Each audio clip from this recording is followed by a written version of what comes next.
নমস্কাৰ বন্ধুসকল স্বাগতম জনাইছো আপোনালোকক ড্ৰিম ট্ৰেডাৰ্ছ কনসালটেন্সিৰ আন এটা ইউটিউব ভিডিঅ'লৈ য'ত আমি মাৰ্কেট এনালাইচিছ কৰি নিফটি 50 আৰু নিফটি বেংকত বুধবাৰৰ কাৰণে সো আজিৰ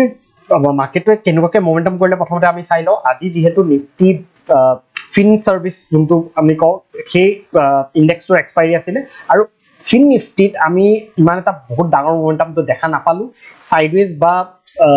মানে অলপ ভলেটাইল ফ্ৰেম আমি মাৰ্কেটটো দেখা পালো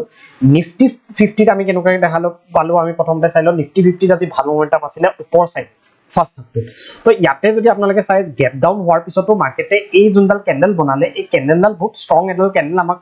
প্ৰথম ক্যান্ডেলে ইয়াতে কৈ দিছিলে যে ওপৰ সাইডে মাৰ্কেটটো ইয়াৰ পৰা যাব পাৰে আৰু ওপৰ যোৱাৰ পিছত এই যোনটো কনসলিডেশন এই কনসলিডেশনটোৰ পিছত এটা ভাল ব্ৰেকআউট আমি ইয়াতে দেখা পালো ঠিক আছে তো কাইলে কাৰণে আমি কেনেকৈ প্ল্যান কৰিম কাইলে কাৰণে আমি এটো চাব লাগিব এতিয়া এটা বস্তু চাও যে এই 30 মিনিটছত যে টাইম ফ্ৰেমত মই আপোনালোকক দেখাই আছো ইয়াতে যদি আপোনালোকে চাই এই হাইটো আজি যোনটো যৰ পৰা ৰিজেকশন পালে এই হাইটো আপোনালোকে চাব পাৰে এটো এটা ৰিজেক্ট মানে এটা ৰেজিস্ট্যান্স লেভেল আছিল এই ৰেজিস্ট্যান্স লেভেলটো পাই মাৰ্কেটে তলৰ সাইডে আহিছে এতিয়া কাইলে কাৰণে আমি কেনেকৈ প্ল্যান কৰিব পাৰো নেক্সট যোনটো ৰেজিস্ট্যান্স হ'ব নিফটিৰ এটো হৈছে 22700 ত আছে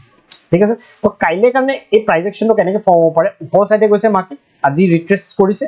এটো যেটা লেভেল ব্ৰেক হ'ব ইয়াতে ডাইৰেক্টলি এই লেভেলটোলৈকে মাৰ্কেট যোৱাৰ চান্স আছে তো কাইলে আমি কেনেকৈ প্ল্যান কৰিম কাইলে কাৰণে যদি মাৰ্কেট অলপ গ্যাপ আপ খুলি যায় ইয়াতে ঠিক আছে অলপ যদি গ্যাপ আপ খুলি যায় অলপ গ্যাপ আপ খুলি যদি ইয়াতে সাস্টেইন কৰি দিয়ে সাস্টেইন কৰি পেলাই যদি এই লেভেলটো ব্ৰেকআউট কৰি দিয়ে তেতিয়া হলে আমি ইয়াতে ট্ৰেড এটা ইয়াতে কোলৈকে প্ল্যান কৰিব পাৰিম 22700 লৈকে এটা ট্ৰেড আপোনালোকে ইয়াতে প্ল্যান কৰিব পাৰিব তাৰ লগত এটা যদি স্কেলপ ট্ৰেড মই ইয়াতে আপোনালোকক কওঁ এটা ট্ৰেন্ড লাইন বনি আছে দেখিছা ন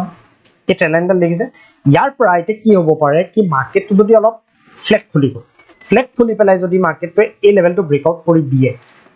তেতিয়া আপোনালোকে এটা স্কেলপ ট্ৰেড এই হাইটো লৈকে প্ল্যান কৰিব পাৰিব ঠিক আছে জাস্ট এই হাইটো লৈকে আপোনালোকে প্ল্যান কৰিব পাৰিব আৰু যদি এই হাইটো অলপ কনসলিডেট কৰি যদি ব্ৰেকআউট কৰে তেতিয়াহে আপোনালোকে এই 22700 লেভেলটো এটা টাৰ্গেট পোৱাৰ চান্স আছে ঠিক আছে সেকেন্ড যদি আমি চাও কি তলৰ সাইডে মাৰ্কেটটো সাপোর্ট কোড আছে তেতিয়ালে এই লেভেলটো দেখিছে নহয় এই লেভেলটো কিয় মই সাপোর্ট ভাল সাপোর্ট বুলি কৈছো বিকজ চাও ইয়াতে যোনটো শুকুৰবাৰ দিনটো আছিল ইয়াতে তিনিবাৰ চাৰিবাৰ ইয়াতে সাপোৰ্ট মাৰ্কেটে লৈছিলে আজিও মাৰ্কেটে ব্ৰেকআউট কৰাৰ পিছত ইয়াতে সাপোৰ্ট দুবাৰ লৈ পেলাই ওপৰলৈ গৈছে হয়নে তো এটো লেভেল আমি ইম্পৰ্টেন্স ইয়াক দিব লাগিব এই লেভেলটো তলতহে মই কাইলে সেলিং যদি প্ল্যান কৰো এই লেভেলটো তলত মই কৰাটো বেছি ইম্পৰ্টেন্ট বুলি ভাবি আৰু এই লেভেলটো যদি কাইলে দুটা বস্তু হ'ব পাৰে ইয়াতে মাৰ্কেটটো ইয়াতে যদি তললে আহে বলে ফ্ল্যাট খুলিলে বা অলপ গ্যাপ আপ খুলি পেলাও যদি বা তললে আহাৰ পিছত যদি ইয়াতে যদি আমাক কনসলিডেট কৰি পেলাই ওপৰ সাইডে যদি ব্ৰেক কৰে তেতিয়া হলে আমি আপ সাইডে ট্ৰেড কৰিব লাগিব আৰু যদি বলে মাৰ্কেটটো ব্ৰেক ডাউন কৰি দিয়ে পেলাই তেতিয়াহে আমি ইয়াতে তলৰ সাইডে ট্ৰেড কৰিব লাগিব তেতিয়া আমাৰ টাৰ্গেটটো ইয়াতে হ'ব অলমোস্ট 22350 লৈকে 320 মানে 100 পইণ্টৰ এটা মোমেন্টাম আমি ইয়াতে পোৱা চান্স ইয়াতে কাইলে আছে তলৰ সাইডে ওপৰ সাইডেও ইয়াতে ভাল ইয়াতে মানে লেভেলস আছে আৰু তলৰ সাইডেও ভাল লেভেলস আমি ইয়াতে পোৱা চান্স আছে ঠিক আছে এতিয়া যদি ডাঙৰ গ্যাপ ডাউন খুলি যায় ডাঙৰ গ্যাপ ডাউন খুলিলে আপোনালোকে ইয়াতে ৰখিব লাগিব এনেকুৱা নহয় কি সিধা আপোনালোকে বাই বা সেল নকৰিব ডাঙৰ গ্যাপ ডাউন খুলি গ'ল বলে এইখিনি পইণ্টত তেতিয়া মাৰ্কেটটো অলপ আহিব দিব তললে আহিব দিব এই লেভেলটোত আকৌ বাইং আহা চান্স বহুত হাই ঠিক আছে তো যেতিয়া ডাঙৰ গ্যাপ ডাউন বা ডাঙৰ গ্যাপ আপ হৈ যায় অলপ প্ৰাইস একচনটো চাই পেলাই ট্ৰেড কৰিব তেতিয়া আপোনালোকৰ ইয়াতে প্ৰবাবিলিটিটো বেছি ভাল হয় এতিয়া আমি আহো নিফটি বেংকৰ যোনটো আমি ওয়ান ডে টাইম ফ্ৰেমত যোনটো মই আপোনালোকক কৈছিলো হে প্যাটাৰ্নটোৰ এতিয়াও ওপৰতে আছে কিন্তু মাৰ্কেটটো বহুত ফাষ্ট যাব পৰা নাই ইয়াৰ পৰা বিকজ নিফটি 50 টো যিমানে যি নহওক মাৰ্কেটটো যদি আমি নিফটি 50 ৰ লগত কম্পেয়াৰ কৰো বেংক নিফটিটো নিফটি 50 লাহে লাহে ওপৰত ইয়াতে গৈ আছে দেখিছেনে অলৰেডি ষ্ট্ৰং দেখাইছে আৰু আজিও নিফটি 50 নিফটি বেংকতকে এটা ভাল মোমেন্টাম কৰিছে ঠিক আছে কিন্তু নিফটি বেংকৰ আপোনালোকে ক্যান্ডেলডাল চাওক অলপ ইনভাৰ্টেড হ্যামাৰ টাইপ বনাইছে মানে ঠিক আছে তো এটো বস্তু আমি চাব লাগিব যে ইয়াতে মাৰ্কেটে কোনটো লেভেলৰ পৰা ৰিজেকশন পাইছে এটো আমি প্ৰথমতে চাই লওঁ এটো যদি আমি চাও এই লেভেলটো এটো লেভেলৰ পৰা মাৰ্কেটে ৰিজেকশন খাইছে এটো এটা ৰেজিস্ট্যান্স আছিল এই ৰেজিস্ট্যান্সৰ পৰা মাৰ্কেটে তলৰ সাইডে টেইলটো যোনটো এটা ৰেজিস্ট্যান্স আছিল ইয়াৰ পৰা মাৰ্কেটে তলতে আহিছিল ইয়াৰ পৰা আকৌ আজিও তলত মাৰ্কেটে ক্লোজিং দিছে মানে ভাল ক্লোজিং নিফটি বেংকে দিয়া নাই একচুয়ালি কিন্তু নিফটি 50 এ ক্লোজিং যোনটো দিছে এটো ঠিকঠাক ক্লোজিং ইয়াতে দিছে মানে এটলিষ্ট এটো জেইলো সাইডত আহা নাই কিন্তু ইয়াতে অলমোস্ট ডে ল'লৈকে বেংক নিফটিটো আহি গৈছিলে তো বেংক নিফটিটো অলপ উইকনেছ দেখাই আছে এইটো চাব লাগিব যে কোনটো লেভেলত আমি কাইলৈ কাৰণে চেলিঙৰ কাৰণে যদি ভাবো কোনটো লেভেলত কৰিব লাগিব এতিয়া চাওক এই লেভেলটো এটা আছিলে এটা ভাল লেভেল হয়নে এইটো লেভেলতে মাৰ্কেটে সাপোৰ্ট ল'লে এইটো কিয় ইম্পৰ্টেন্ট লেভেল বুলি কৈছো এইটো চাওক এইটো ৰেজিষ্টেন্স লৈছিলে ইয়াতেও ৰেজিষ্টেন্স পাইছিলে ঠিক আছে এতিয়া আজি যেতিয়া গ্যাপ ডাউন কৰিলে মাৰ্কেটে সিধা ইয়াতে এটা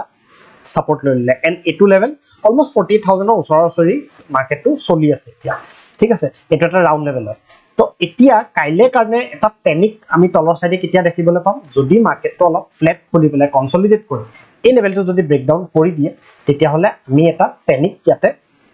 দেখা পোৱাৰ চান্স আছে কিহত ইয়াতে বেংক নিফটিত আমি এটা প্যানিক তলৰ সাইডে দেখা এটা প্ৰবাবিলিটি আছে য'ত আমাৰ টাৰ্গেটটো হ'ব 47765 ঠিক আছে তো এটো তলৰ সাইডে আমি এটা ট্ৰেড প্ল্যান কৰিব পাৰিম ওপৰ সাইডে আমি কেতিয়া প্ল্যান কৰিম ওপৰ সাইডে যদি এটো লেভেল ব্ৰেক কৰে তেতিয়াহে প্ল্যান কৰিব পাৰিম নহলে আমি ইয়াতে স্কেলপ ট্ৰেডো ইনফেক্ট ইয়াতে পটককে প্ল্যান কৰিব নোৱাৰো আনলেস ইয়াতে যদি কিবা আমাৰ আমি যদি প্যাটাৰ্ন দেখা পাও মানে মাৰ্কেটটো ফ্ল্যাট কৰিলে ইয়াতে যদি কিবা এনেকুৱা টাইপৰ প্যাটাৰ্ন বনালে মাৰ্কেটটো ওপৰ সাইডে ব্ৰেক কৰিলে তেতিয়া বেলেগ কথা কিন্তু লেভেলৰ হিচাপত আমি অকল গ্যাপ আপ যদি মাৰ্কেটটো খুলে আৰু গ্যাপ আপ খুলি যদি সাস্টেইন কৰি এই লেভেলটো ব্ৰেক আপ কৰে তেতিয়া হলে আমি ইয়াতে নেক্সট টাৰ্গেটটো কোলেকে লব পাৰিম ইয়াতে অলমোস্ট 48445 লৈকে আমাৰ এটা টাৰ্গেট ইয়াতে 200 পইণ্টৰ আমি ইয়াতে পোৱা চান্স আছে ঠিক আছে ডাঙৰ গ্যাপ আপ বা ডাঙৰ গ্যাপ ডাউন যদি খুলি যায় সাস্টেইন কৰিব দিব মাৰ্কেটটো বলে ইয়াৰ ওপৰতে বলে গ্যাপ আপ খুলিব ঠিক আছে তেনেকুৱা যদি সিনাৰিও থাকে তেতিয়া সাস্টেইন কৰিব দিব যোনটো সাইডে মাৰ্কেটে ব্ৰেকআউট বা ব্ৰেকডাউন কৰে হেতু হিচাপত আপোনালোকে প্ল্যান কৰিলে ঠিক আছে আৰু মাৰ্কেটটো যোনটো বেংক নিফটি যোনটো প্ৰাইস একচন চলি আছে এটো অলপ উইকনেস আমাক দেখাইছে কিন্তু এনেকুৱাকে আমি ক'ব নোৱাৰো কি বিয়াৰিশে আমি ট্ৰেড লোৱাটো ভাল হ'ব বা তেনেকুৱা টাইপৰ ইয়াতে কোনো কথা নাই কিন্তু নিফটিত যদি আপোনালোকে বুলিশ ট্ৰেড পায় নিফটিত লোৱাটো ভাল কাইলৈৰ কাৰণে বিয়াৰিশ ট্ৰেড যদি পায় বেংক নিফটিত লোৱাটো ঠিক আছে এটো বস্তু ফলো কৰি গলে আপোনালোকৰ কি হ'ব কোনটো ইনডেক্সত আপোনালোকে ট্ৰেড কৰি আছে হেতু বস্তু আপোনালোকে প্ৰাইস একচনটো হিচাপত যেতিয়া গম পাব যে উইকনেস ক'ত বেছি হৈ আছে বা ষ্ট্ৰেংথ কোনটো ইনডেক্সে দেখাইছে তেতিয়া আপোনালোকৰ প্ৰবাবিলিটিটো বেছি ভাল হ'ব সো কাইলে কাৰণে এইখিনিতে মই ভিডিওটো আজি কাৰণে সামৰিছো এইখিনিয়ে মোৰ এনালাইসিস আজি কাৰণে আছিল নিফটি 50 আৰু নিফটি বেংকত কিবা যদি আপোনালোকৰ ডাউটস থাকে তেতিয়া নিশ্চয় আমাক কমেন্ট সেকশনত জনাব ধন্যবাদ